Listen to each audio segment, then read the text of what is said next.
အားလုံးပဲမင်္ဂလာပါရှင်ချမ်းခောက်ဆွဲကြိုက်ကြလားရှင်ဒီနေ့ချမ်းခောက်ဆွဲချက်နည်းလေးကိုမျှဝေပေးပါမယ်ရှင်ချမ်းခောက်ဆွဲအနည်းချက်ဖို့အတွက်ပါဝင်ပစ္စည်းလေးကတော့ခရမ်းချင်တီကြက်သွန်နီဝက်တာနုနုစင်အစင်တင်ပြုလုပ်ထားပြီးပါပြီရှင်ပြီးရင်စီပူအောင်တည်ပေးပြီးတော့နနွမုံအနှဲငယ်ထက်ဖြတ်ထားတဲ့ကြက်သွန်နီကိုစီတက်လိုက်ပါမယ်ရှင်ကြက်သွန်နီဒီလိုအယောင်လေးပြောင်းလာပြီးလို့ရှင်ဖြတ်ထားတဲ့ခရမ်းချင်တီထည့်လိုက်ပါမယ်ဝက်တာထည့်လိုက်ပါမယ်အယက်တာအတွက်ကတော့ကြက်သားမုံစားဟင်းချုံမုံထည့်လိုက်ပါတယ်ရှင်ဝတ်သားမစားလို့ရှိရင်ကြက်သားထည့်လို့လည်းရပါတယ်ရှင်ပြီးလို့ရှိရင်ခရမ်းချင်တီကြက်သွားအောင်ရှက်သွားပေးပါမယ်ရှင်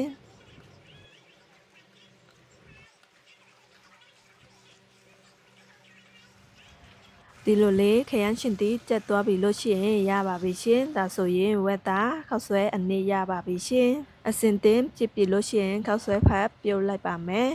ဒီနေ့နေကြပင်ပေါက်နဲ့သွဲစားပါမယ်ရှင်နေကြပင်ပေါက်ကိုရောထဲပြုတ်ပါမယ်ခောက်ဆွဲနဲ့စားရင်အရင်လိုက်တယ်နော်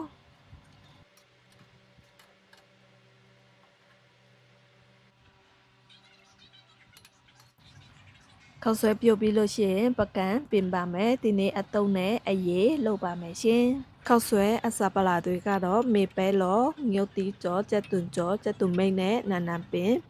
အယတာပေါ်ရင်တော့စားဟင်းချုံမုံထက်ထက်လို့လဲရပါတယ်ရှင်ရှမ်းခောက်ဆွဲစားရင်မပါမပြင်းမုံရင်းရှင်ရှိရမယ်နော်